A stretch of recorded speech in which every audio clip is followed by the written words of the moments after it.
Hi, this is Damaris Ramel. I'm going to be performing my vital signs checkoff. So first, I'm going to go by starting to wash my hands.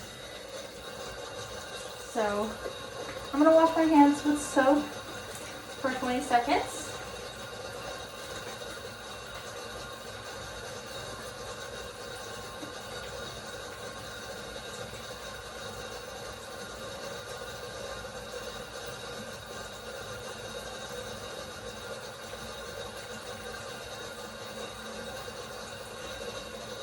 I'm going to rinse now. Okay. I'm going to dry off, and then I'm going to go ahead and don my PPE on.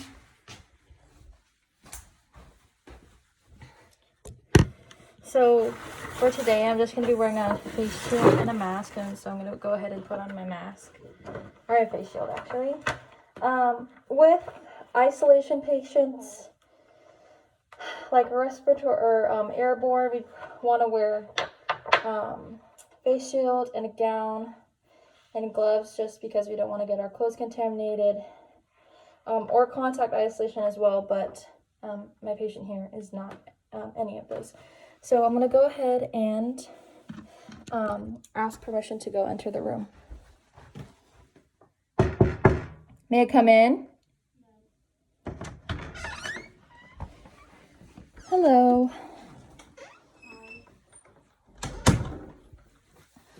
So I'm going to go ahead and place the camera here.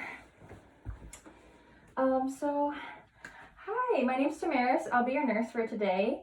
How are you feeling? It's alright. Okay, so what brings you in today? My ankle's been hurting. Your ankle's been hurting? Okay, so first things first, I'm just going to go ahead and close this curtain right here, put some hand sanitizer on, and then we'll start, okay? So I'm going to close this curtain for privacy, and then I will put hand sanitizer on just because I touched that curtain. Okay, so I just need to verify your identity. So let me check your wristband. And can you state your name and date of birth? Tina Banks, May 11, 2006. Okay, perfect. So Tina, just two quick questions. So do you have any allergies to like medications, like penicillin, food, No. animals? None? And are you currently taking any over-the-counter medications like Tylenol, or are you taking any prescription medications or herbal? No. Nothing? Okay, perfect. So today I'm going to be taking vitals on you. And basically when I do vitals, I'm going to be taking your temperature, I'm going to measure your heart rate, your respirations, and I'll take your blood pressure, and I'm going to measure your O2 saturation. Is that okay with you? Yep. Okay. So you said you've been feeling a little bit of pain, right, earlier Yeah. when I asked you? Okay. If you could describe your pain, would you say that it's sharp or dull? Or like throbbing, or what would you say? Sharp. It's sharp? Yeah. Okay. And when did this pain start? 3 days ago. 3 days ago? Okay. And where would you say the pain is? On which ankle? My right. Your right ankle? Okay. And on your right ankle, what part is it on? Is it like right on the bone? Is it radiating, meaning is it kind of like spreading to other parts of your foot or up towards your leg?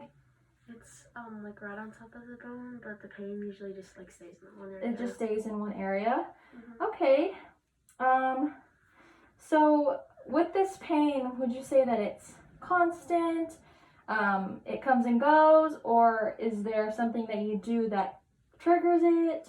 When I apply pressure on my ankle. Like Okay, when you apply pressure. So does that mean when you're walking, you're feeling that pain as well? Mm-hmm. Okay. So what about when you first step on it? Is that when you feel the most pain, or is the pain the same even when you're walking? It's the same when I'm walking. Okay, so right from the moment you step on it and to when you're walking, it's the same? Yeah. Okay, just making sure. And on a scale of 1 to 10, how would you rate your pain? 1 being no pain and 10 being extremely in pain? 6. A 6? Okay. So what are things that you do to make it feel better? Like, do you take medication? Do you ice it? Do you bed rest? Ice it. You ice it? Okay. You don't take any like pain medicine, like No. Advil? Okay. And what do you think caused this pain to start? I was playing basketball and I rolled it. You rolled it? Okay, and that was 3 days ago when it Yes. started? Was it worse when you first rolled it, or has it always been the same throughout? It was worse when I first rolled it. When you first rolled it, what would you say the pain was about? Like an 8. Like an 8? Okay, so it's gotten better. That's good. And that's pretty much it that I have to ask you about that. So you sprained your ankle? Yeah. You sprained your ankle? Okay. So are you ready to do the vitals? Yeah. Okay, so first I'm going to go ahead and take your temperature. So I'm going to be using a thermometer. Just a note, I already disinfected this thermometer before the patient came in. So usually we'd have a probe cover to cover this for extra safety precautions. But I'm just going to go ahead and go use this. And also another note, as you can see, my patient is not laying in bed, but if we had a bedridden patient, a weak patient, we would of course make sure that the mattress was at the lowest setting, and then we had the safety rails up. For a fall risk patient, we'd make sure we had the lower rails up, but since she's just coming in for a checkup on her ankle, and she's not bedridden or anything like that, we're just going to have her sit here. So I'm going to go ahead and turn on the thermometer and have her remove her mask, open, and then I'm going to place the thermometer under the tongue, and then I'm going to have her hold it there. And I'm going to leave it there for about a minute or until whenever the thermometer beeps.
I'm just going to check on it to make sure that it's getting there. Okay. So it just beeped, and I got my reading as 98.4. So I'd go ahead and note that on my paper. I'm going to take an alcohol pad and disinfect it right away so that I don't forget, and just to be safe for the next patient. So I'm going to go ahead and disinfect it with that pad. Okay, so next thing I'm going to do is I'm going to go ahead and take her heart rate and her respiration. So how you would do this in real life is I wouldn't notify her that I'm taking her respiratory rate. But for the purposes of the video, I want you to know that I'm going to be taking it. So for the first 30 seconds, I'm going to take her radial pulse, palpate it, and count her heart rate. And then after that 30 seconds, I'm going to take like a 10-second break or so, let you know that I'm taking the respiratory rate. And then I'm going to go ahead and take that rate for another 30 seconds. So I'm going to go find her pulse. So I'm going to find her radial pulse.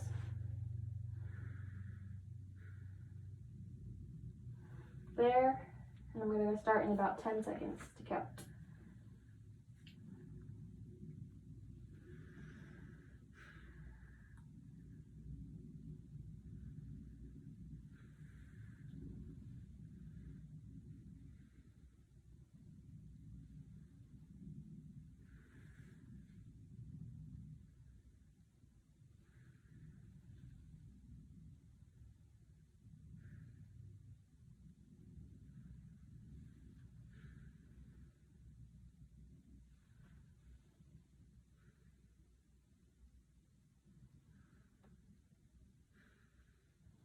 So I got 30 her heart rate is 30 pulses in 30 seconds, so right on the dot. So I'm going to wait, and I'm going to go ahead and take her respiratory rate in 3 seconds.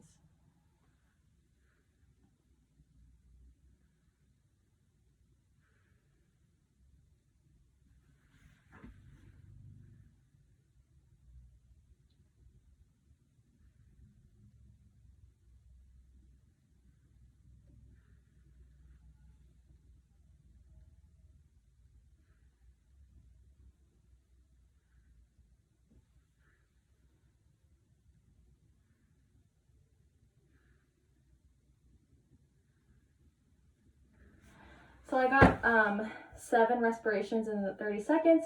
So her heart rate was 60 beats per minute and 14 respirations per minute. So those are both within normal range, which is great. And next I'm going to go ahead and locate her apical pulse. So usually with a patient, we want to make sure that they're comfortable with us palpating. So are you comfortable with me touching this area of your body? Yeah. Okay, and I find it easier to have it with the shirt off, but for the purposes of this video, I'm just gonna have her leave her shirt on. So the apical pulse is located at the left midclavicular line and in between the 5th and 6th intercostal. So I'm gonna go ahead and locate that apical pulse right now.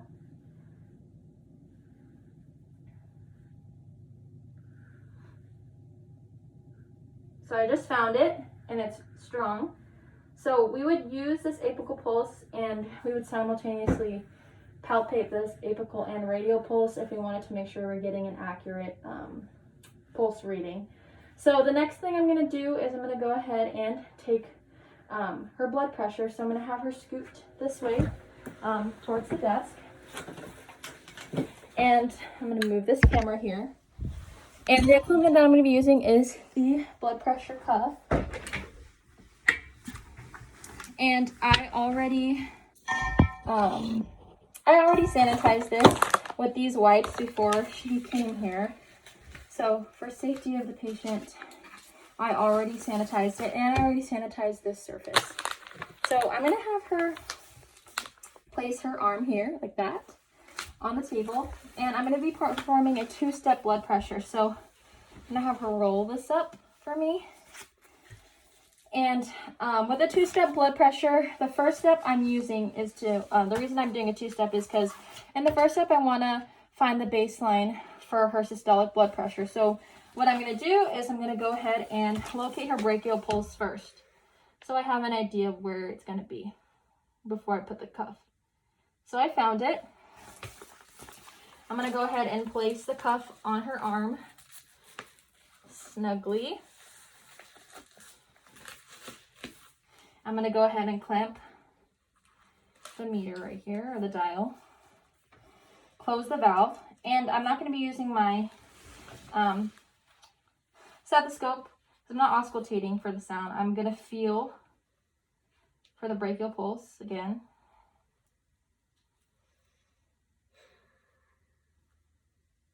Okay, I got it. So what I'm going to do is I'm going to pump until I don't feel the pulse anymore.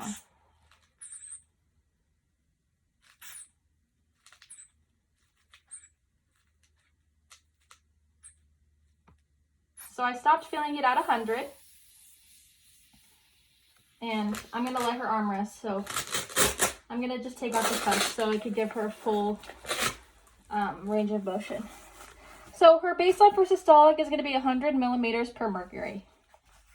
I'm going to let her arm rest for a minute, or whenever she's ready. I'm going to ask her and she'll let me know if she's ready. So for the second step, I'm actually going to be using my stethoscope, and I'm going to be auscultating, keeping in mind the baseline systolic pressure that I got on the first step, and I'm going to add 30 millimeters of pressure or mercury to the 100. So I'm going to pump 230, and then I'm going to release the valve and then measure her systolic and diastolic from there. So I'm probably going to give it about 10 more seconds. Is that okay with you? Okay.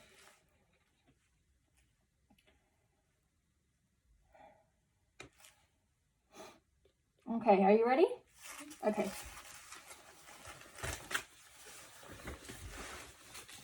So I'm gonna go ahead and clamp it, or not clamp it, sorry. I'm gonna go ahead and place the BP cuff around her arm snug again. Clamp the dial or the meter so that I can read it. I'm gonna lock the valve already to get it ready, and then I'm gonna palpate for the brachial pulse. The brachial pulse. Sorry about that. And I found a good spot right there, and I can feel it really good. I'm gonna put on my stethoscope.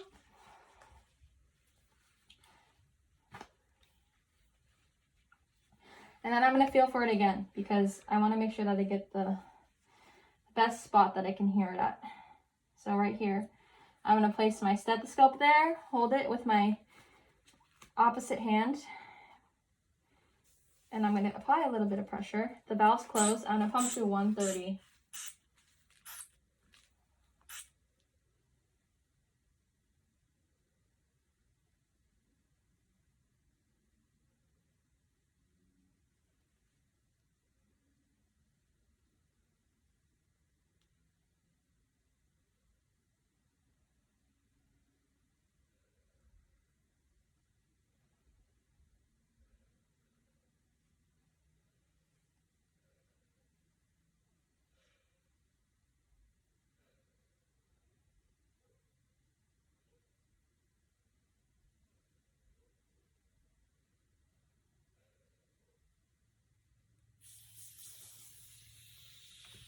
So for her blood pressure, I got 100/60.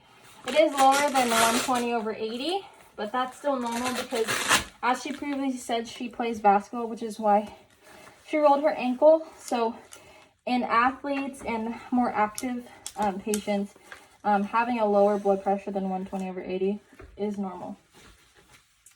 And so I'm just gonna make sure she's comfortable. Is your arm hurting at all? Okay, and then the last thing we're gonna do is I'm gonna take her oxygen saturation using a pulse ox.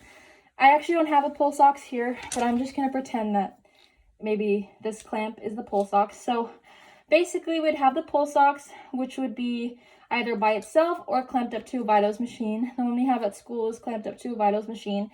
But I'm gonna have her place her arm here again. I already disinfected the pulse ox before she came, so I don't have to worry about that. And I'm just gonna go ahead and clamp it like that, and then I would have her stay there, and I would just have to wait for the machine to do its reading. And the normal range for oxygen saturation is gonna be 95% to 100%. So today, for the purposes of this video, I'm just gonna say she has 99% oxygen saturation. And then after it reads it, I'm gonna go ahead and remove the clamp, and then I'm gonna go ahead and disinfect the pulse ox and the blood pressure cuff after I used it. So I'm just gonna wipe it down really quick. And so that's pretty much it for the vitals. And before she goes, I'm just gonna assess her pain one more time, because I want to make sure that by doing vitals I didn't put her in any more pain. So I'm just gonna place these clean equipment away, and I'm gonna go ahead and ask her. So Tina, are you experiencing a change in pain? No. So on a scale of 1 to 10, how would you rate your pain? 6. Okay, perfect. And that concludes my vital signs checkoff video. Thank you.